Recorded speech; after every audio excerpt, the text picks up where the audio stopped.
Yo, halo guys, sebelum gua lanjutin ke pembahasannya, gua nggak bosen-bosen ngingetin ke kalian dulu, yuk dukung dulu channel ini dengan pencet tombol subscribe dan loncengnya di bawah ini agar kalian tidak ketinggalan update dari channel ini.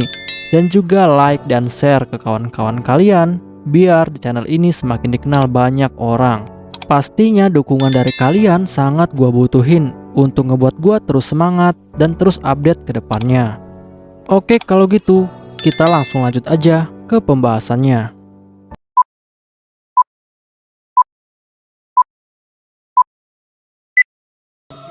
Yo, halo guys, di video gua kali ini gua bakal ngebahas light novel Isekai wa Smartphone Totomoni volume ke-9 chapter ke-7. Di chapter ini bakal dibahas tentang pencurian frame gear. Untuk kalian yang belum nonton chapter sebelumnya, silahkan ditonton terlebih dahulu. Setelah pertempuran di kerajaan Roadmare telah selesai, Toya pun akhirnya langsung bergegas untuk mengunjungi semua negara aliansi Timur Barat, karena dia ingin memberitahu mereka semua bahwa ada frame gear yang telah dicuri. Dan Toya juga memberikan sebuah peringatan kepada semua orang bahwa jika di masa depan ada pasukan frame gear palsu yang membuat masalah, maka itu bukanlah ulah dari kerajaan Brownhill. Lalu setelah itu Toya pun berpikir bahwa dia harus segera menemukan siapa dalang dari pencurian frame gear, karena hal ini akan menjadi masalah yang cukup serius. Lalu setelah Toya kembali ke Brownhill, dia pun dengan cepat langsung pergi menuju ke Babylon Hangar untuk bertemu dengan Monica dan juga Rosetta. Lalu Toya bertanya kepada mereka berdua, apakah di dalam Babylon Hangar ada banyak alat-alat lain yang sangat berguna. Dan Monica pun langsung menjawab. Dia bilang bahwa di dalam Babylon Hangar ada banyak sekali alat-alat yang sangat berguna untuk Tuan Toya, seperti tank, balon udara, mesin bor, dan juga yang lainnya. Tetapi sayangnya semua alat-alat itu hanya bisa digunakan menggunakan sebuah bahan bakar, yaitu cairan ether. Toya yang mendengar hal ini, dia pun langsung bertanya kepada Monica dan juga Rosetta, apakah mereka bisa menggunakan alat-alat itu sebagai bahan pendukung dari frame gear khusus milik Sue, sehingga nantinya frame gear milik Sue bisa dengan mudah bergabung atau menggunakan alat-alat itu tanpa perlu melakukan modifikasi. Tetapi Rosetta lalu menjawab bahwa dia tidak yakin apakah dia bisa melakukan hal itu, karena baginya hal itu terlihat seperti mereka terlalu boros dalam menggunakan sumber daya yang ada. Tetapi Toya, dia pun langsung menunjukkan sebuah video anime mecha kepada Rosetta dan juga Monica, dan hal itu membuat mereka sangat terkesan. Karena ternyata di dalam video anime mecha itu, semua robot di sana bisa melakukan penggabungan dan membentuk tipe yang baru. Perlu diketahui, video anime yang diperlihatkan oleh Toya, ternyata video itu adalah video dari seri Gundam dan juga Power Rangers, di mana di dalam video itu, robot-robot bisa melakukan penggabungan dan membentuk robot yang lebih kuat. Lalu setelah itu, Rosetta dan juga Monica dengan penuh antusias, mereka pun lalu bilang kepada Toya bahwa mereka akan berusaha untuk bisa membuat hal yang seperti itu. Tetapi Yumina yang mendengar hal ini, dia pun terlihat sangat iri. Lalu dia bertanya kepada Toya, apakah frame gear khusus yang akan dibuat oleh Toya ini adalah frame gear milik Sue. Sedangkan Toya yang melihat Yumina kesal dengan hal ini, dia pun langsung bilang kepada Yumina bahwa kali ini frame gear Sue yang akan dia buat. Tetapi dia berjanji bahwa dia akan segera membuat frame gear khusus milik Yumina. Yumina yang mendengar hal ini, dia pun langsung bilang kepada Toya bahwa sebenarnya dia tidak keberatan untuk menunggu, karena dia yakin bahwa frame gear khusus miliknya nanti akan menjadi frame gear khusus yang sangat menarik. Lalu setelah semua urusannya telah selesai, Toya pun akhirnya langsung pulang ke kastil kerajaan Brownhill untuk bersantai sambil minum teh, dan dia pun ditemani oleh Yumina.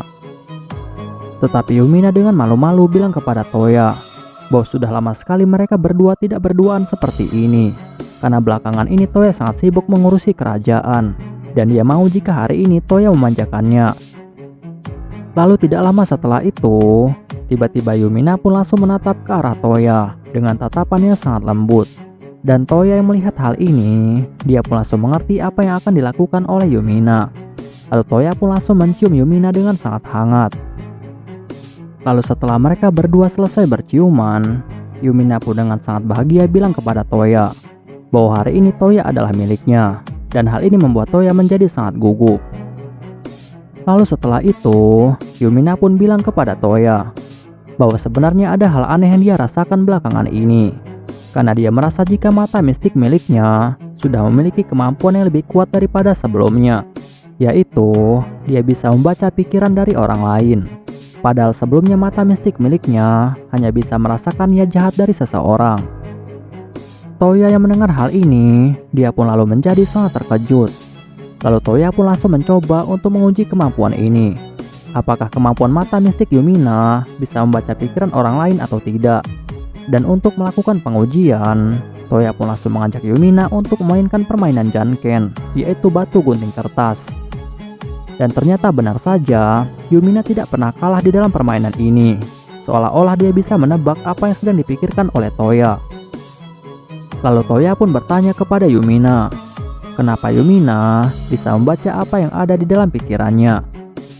Tetapi Yumina dengan gugup langsung menjawab bahwa yang dia tahu bahwa dia bisa menebak apa yang akan dilakukan oleh Toya. Tetapi menurutnya kemampuan ini sedikit menakutkan. Sedangkan Toya yang telah mengetahui tentang hal ini, dia pun akhirnya langsung berpikir. Toya berpikir bahwa jika Yumina bisa membaca pikirannya, maka dia khawatir jika Yumina akan tahu jika dia memiliki pikiran nakal seperti selingkuh dan juga yang lain.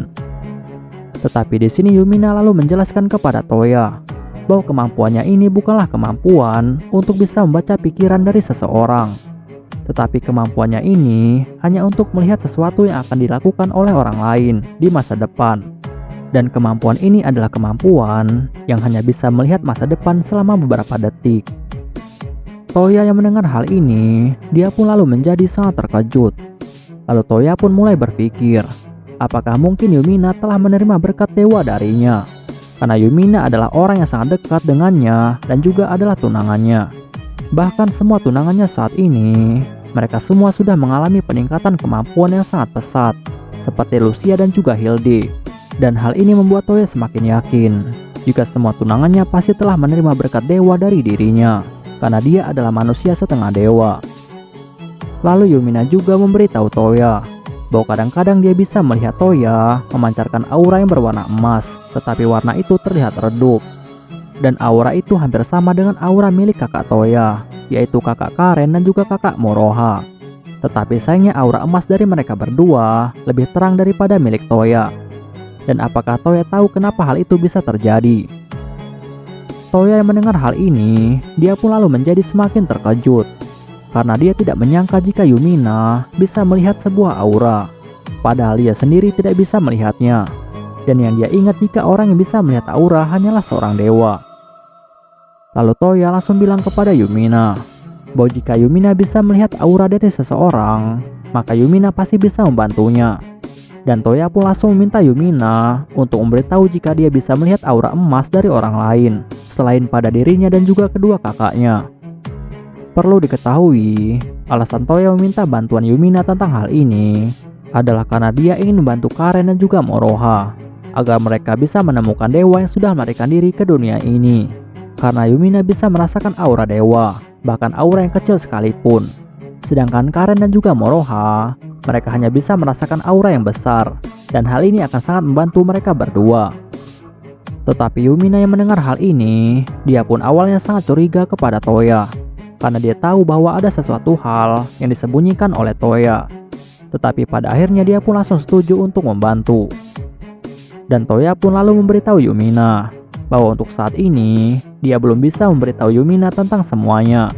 Tetapi dia berjanji suatu saat nanti, dia akan memberitahukan semuanya kepada Yumina. Lalu tidak lama setelah itu, tiba-tiba Lucia dan juga Ceska masuk ke dalam ruangan, dan hal ini membuat Toya sangat terkejut. Dan Lucia lalu dengan sangat kesal bilang kepada Yumina bahwa Yumina tidak boleh memiliki Toya sendirian saja. Dan dengan cepat, Lucia juga langsung duduk di sebelah Toya sama seperti Yumina. Sedangkan Ceska dengan tatapan menghina bilang kepada Toya bahwa dia tidak menyangka jika Tuan Toya bisa senang menikmati haremnya. Dan hal ini membuat Toya menjadi sangat kesal. Bahkan Ceska dengan sangat tidak tahu malu, dia pun mulai bilang kepada Yumina dan juga Lucia jika sebenarnya Tuan Toya sangat suka melakukan hal yang sangat mesum. Tetapi ternyata Yumina dan juga Lucia yang telah mendengar hal itu, mereka malah menanggapinya dengan sangat positif. Bahkan mereka berdua pun bilang kepada Toya jika mereka semua sudah siap untuk melakukan hal itu kapanpun Toya mau. Dan hal ini membuat Toya merasa sangat malu dan juga kesal. Oke guys, pembahasan di chapter kali ini selesai sampai di sini dulu, dan bakal dilanjut lagi di chapter selanjutnya. Untuk kalian yang ingin membaca novelnya atau mau membaca judul novel yang lainnya, kalian bisa klik link yang sudah gua sediakan di deskripsi. Tetapi sebelum kalian tutup video ini, tolong beri dukungan kalian untuk channel ini dengan cara pencet tombol subscribe dan juga aktifkan loncengnya. Dan juga jangan lupa untuk like video ini dan beri komentar untuk membangun channel ini lebih maju lagi. Dan untuk kalian yang ingin membantu channel ini dengan cara berdonasi, silahkan cek link donasinya yang udah gue sediakan di deskripsi. See you next time. Bye bye.